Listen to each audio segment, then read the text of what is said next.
Mr. Federico, you and I have had the opportunity to speak, and it's just heart-wrenching to hear and to hear your testimony about Logan and what she faced. And a lot of my questions today are going to be in line with you, because I really want to dive into this, because this is not unique to Charlotte or New York or California. This happened in my home state of South Carolina, in Columbia. I don't represent Columbia, but I want to dive into that. She was a beautiful young lady pursuing a degree in education. She wanted to be a teacher. I mean, that is the most altruistic and good profession that is out there. And her life was cut short. And let's dive into that. So, Mr. Federico, your daughter's killer had 39 prior crimes. Is that correct? Yes, and 25 of them were felonies. 25 were felonies. Did he serve any time in prison? He served a little over 600 days. So if you took all 25 felonies and you took all 39 crimes, and he had actually served jail for those, what were his sentences supposed to be? If you took them all together and you added them up? Over 140-some plus years. So 140 years, but he served 600. Right. In 2014, he was charged with first-degree burglary and grand larceny, and if he was convicted, which he would have faced 20 years. Is that your understanding? That is correct. Did he serve 20 years from the 2014 felonies? No. How much time did he serve? Do you know? I think 411 days. And then he was out? Yep. In 2023, he was charged again with third-degree burglary and unlawful carrying of a pistol. The court's comment on the Public Index of South Carolina says that the sentence would have been 5 years. Is that correct? Yeah. 2023 to 2028.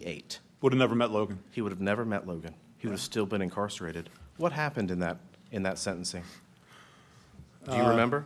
He was paroled for compliance. Yeah, he served time served, I think, right? Yeah, time served. 114 days pending his trial. Time served. Yep. The maximum sentence of 5 years for third-degree burglary. And that's with the felon with a gun. 2 years probation, too, right? Yep. During that probation, while he was out, he reoffended again. Isn't that right? That's absolutely 2024? correct. Yep. What was that charge? Do you remember? I believe burglary. It was identity fraud. Yeah, burglary and identity fraud, I believe. I know you're not a lawyer, a prosecutor, or a public defender, but to your understanding, is identity fraud a misdemeanor or a felony? Felony. It's a felony. Yeah. That's right. How much time do you think that he would have served if he had been convicted of that felony? Probably 15 to 25. That's right. 10 years, actually. Yeah. So 10 years in 2024, he would have never met Logan. Yeah. He served 600 days. Why was Mr. Dickey not in jail?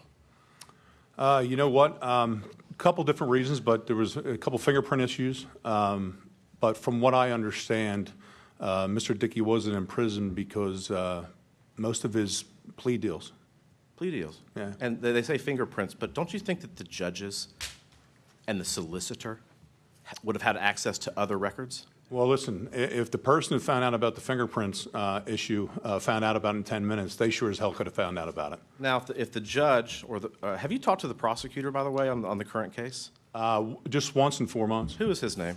Byron Gibson. You have not talked to him once in 4 months? Once in 4 months. After months. the tragic murder of your daughter, you have not talked to the solicitor. We call them solicitors in South Carolina. That's correct. If the last judge prior to this murder were in front of you, what would you say to that judge?